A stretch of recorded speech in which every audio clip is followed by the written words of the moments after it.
Pessoal, estamos de volta aqui para toda a nossa audiência com um convidado agora, Davi Tangerino, o professor está conosco para ajudar a entender um pouco mais os meandros, né, dessa denúncia.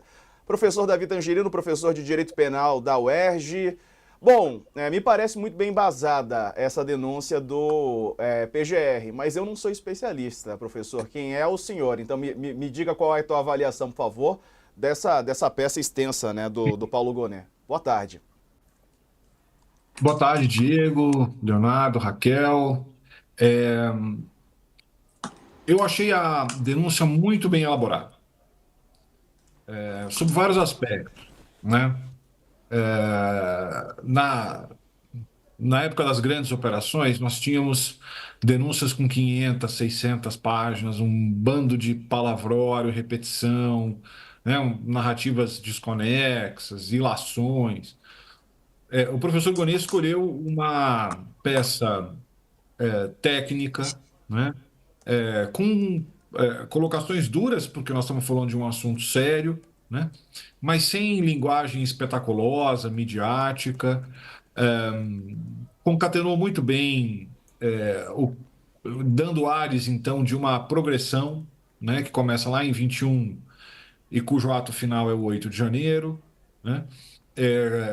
Trouxe para a denúncia as provas mais importantes ou mais contundentes para apoiar a narrativa.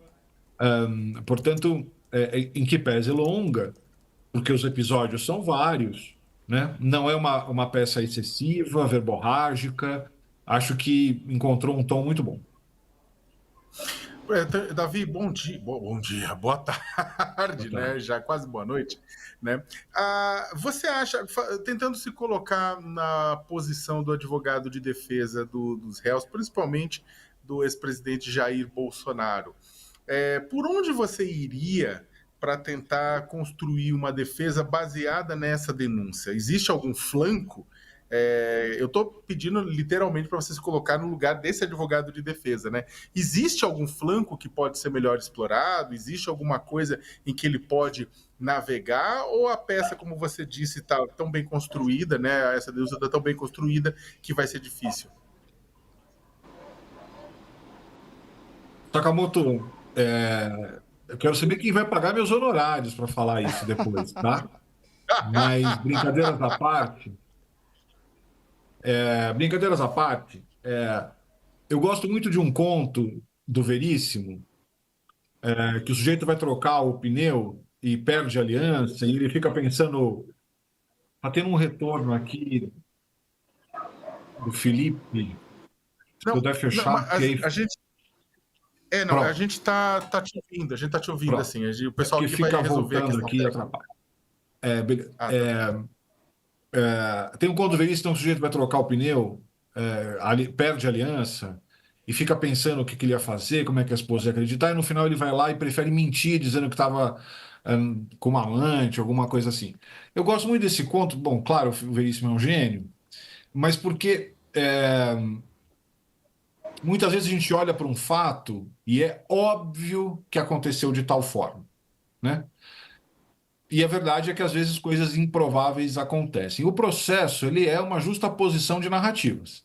Eu sei que essa palavra está meio contaminada, mas o Ministério Público propõe uma história acusatória baseada nas provas.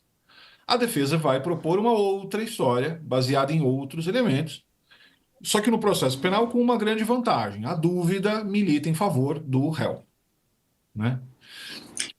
Bom, então o que poderia ser explorado aqui? Como é muito comum em imputações a pessoas de alto poder, né? Por vezes o link direto com o Jair Bolsonaro parte um pouco do pressuposto do deveria saber, muito embora haja mensagens trocadas ali, né?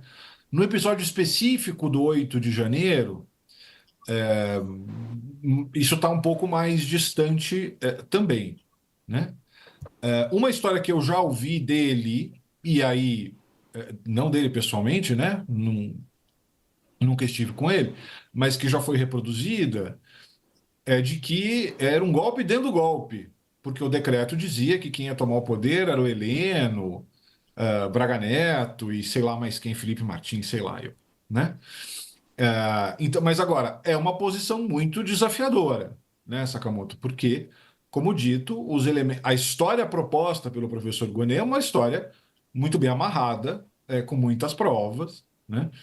É, Talvez haja algum espaço para discutir ali a pena, se todos aqueles crimes são imputáveis a ele, né? E tem a velha história é, do impedimento do Alexandre, da inconstitucionalidade desses inquéritos originários. Então, também existem questões procedimentais que poderiam ser abordadas, né?